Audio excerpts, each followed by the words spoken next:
বৈষম্য বিরোধী ছাত্র আন্দোলনে ৬৫টি ছররা গুলি লাগে রাকিবুল হাসান রকির শরীরে। ডান চোখে আর দেখতে পান না তিনি, বাম চোখও ক্ষতিগ্রস্ত। উন্নত চিকিৎসার জন্য সরকারের সহযোগিতার অপেক্ষা করছে দরিদ্র পরিবারটি। জয়পুরহাট প্রতিনিধি রফিকুল ইসলাম রফিকের তথ্য ছবি নিয়ে ডেস্ক রিপোর্ট। বাবা মোখলেসুর রহমান দরিদ্র হোটেল শ্রমিক, মা রহিমা গৃহিণী। বাস করেন জয়পুরহাট শহরের জানিয়ার বাগান এলাকার ভাড়া বাসায়।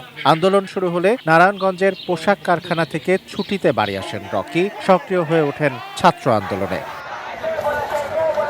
৪ আগস্ট ছাত্র জনতার মিছিলে যোগ দেন রকি। শহরের রেলগেট এলাকায় পুলিশ ও ছাত্র জনতার মধ্যে সংঘর্ষ বাধে। পুলিশের ছোড়া ৬৫টি ছররা গুলি লাগে রকির শরীরে। গুরুতর আহত অবস্থায় হাসপাতালে চিকিৎসা করিয়েও ডান চোখ রক্ষা করা যায়নি।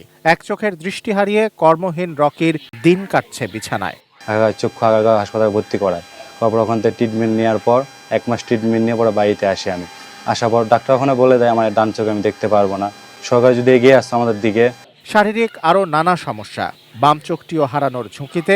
দরিদ্র হোটেল শ্রমিক বাবা ছেলের চিকিৎসা করাতে না পেরে অসহায়। সরকারের কাছে ছেলের উন্নত চিকিৎসা ও আর্থিক সহযোগিতা চান রকির বাবা মা।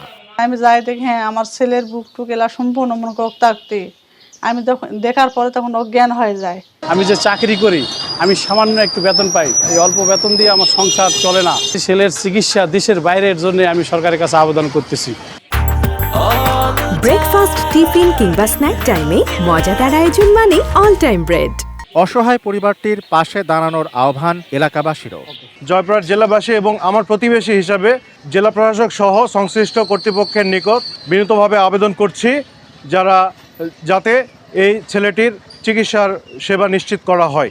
রকির চিকিৎসার জন্য সবাইকে এগিয়ে আসা এবং সরকারকেও বলবো এ ব্যাপারে যেন একটু পদক্ষেপ রাখে।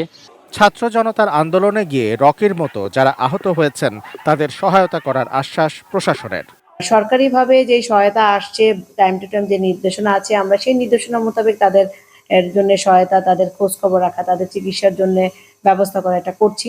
এবং রাষ্ট্রীয়ভাবে যে আর্থিক সহায়তা তাদের আসার কথা সেটাও আসবে। আমরা যোগাযোগ করেছি, নির্ধারিত ব্যক্তির কাছে সাহায্য পৌঁছে দিব ইনশাল্লাহ।